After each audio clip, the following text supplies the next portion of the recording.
জয় কৃষ্ণকালী মায়ের জয়, জয় কৃষ্ণকালী মায়ের জয়, জয় কৃষ্ণকালী মায়ের জয়। মা গো, সবাইকে ভালো রাখো মা, সবাইকে সুস্থ রাখো, সবার মনস্কামনা তুমি পূর্ণ করো মা।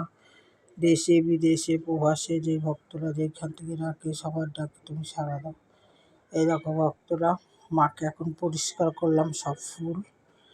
কালকে অমাবস্যা গেছে, এই নতুন শাড়ি দিয়েছি মাকে। নতুন শাড়িটা পরালাম না একটাই কারণ, মাকে 24 তারিখে রং করতে আসবে নতুন করে আবার, কারণ আমি তো বিসর্জন দিই না, মাকে জলে দিই না, আবার নতুন করে রং করবে, এর জন্য পরালাম না আর 4-5 দিনের জন্যে। এই যে ফুল টুল সব তুলে নিয়ে আসছে, এরকম জবা ফুল আছে, দুধটা ফুল আছে, সব রকম ফুল আছে। পুজো শুরু করবো এখন।